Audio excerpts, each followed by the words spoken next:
Padilla and Carla Estrada, Daniel caught his first break in showbiz when he landed the role of Daniel Ledesma in the ABS-CBN remake Gimmick 2012. He started to become a household name after showing on-screen chemistry with Catherine Bernardo in the afternoon series Growing Up. Now, Daniel continues to make a name for himself as one of Catherine's leading men in the top-rating serie Princess and I.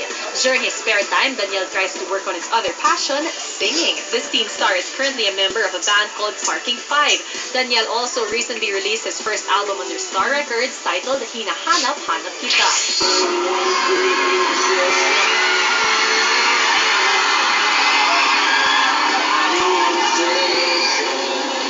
When asked what they love most about Daniel, his fans had a lot to say.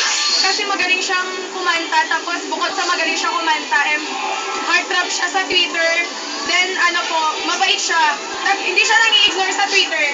Sobrang pang gwapo niya, tapos mabait siya. Idol na idol talaga namin siya. Ang gwapo ko niya.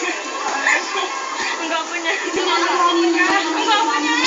Daniel's parents, Carla and Romel, were also there to support their son. Actually, speechless ako. Kasi talagang nakakataba naman siya. Maraming salamat sa inyo lahat mga anak! When we got the chance to talk to Daniel, the teen star shared how overwhelmed he is by the recent changes in his life. Nakakatuwa po kasi napunta po ako dati sa point na hindi na ako mag-aartista talaga kasi hindi ko siya gusto. Kasi hindi ko gusto ang pag-aartista before. Nagsimula ako sa gimmick na parang hindi naman ako napapansin. At parang dumating ako din sa point na nagpapaalam na ako kanila Miss Luz, Tita Luz, sa Bonusar Magic. Pero binigyan nila ako ng chance pa ng isa para isa pang chance. Kumbaga ba, kung hindi talaga din, okay lang. Pero pag nakuha ka, hindi mas okay. Daniel also feels blessed to have so many fans supporting him in his album launch and Fans Day. Nakakatuwa po kasi kahit ako talagang nakita niya naman ang harot ko sa stage kasi hindi na ako mapali. Parang gusto ko mag-stage dive eh. Pero baka di ako sa lane.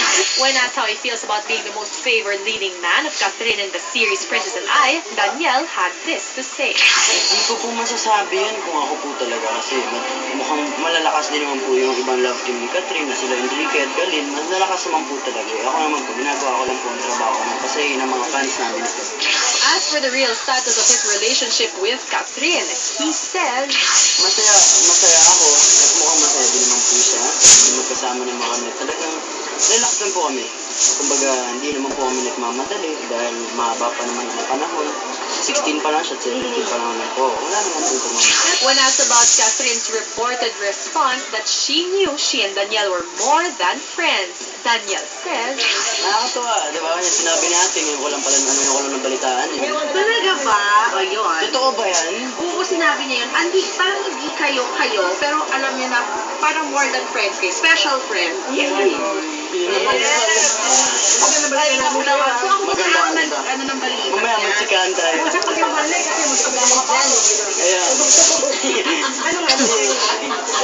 yung ganun, ngayong feeling ko sinabi mo, parang gusto pa mag-isa pang kanta eh. Hindi, masaya, sobrang masaya. Masaya po. Hindi na ako makapagsalita. Ganun pala. Alam ko na more than friends. Pero hindi kami. Pero alam namin hindi kami. Pero kami na hindi naman pala kami. Hindi talaga kami. Diba? Ano sinabi niya eh. Pero more than friends. Nalalabuan ako. Masaya. Masaya. Cinema News asked if Daniel considers Catherine to have the qualities of a girl he will marry someday. Daniel had this to say. Wait, maganda yun, pero sana, pwede.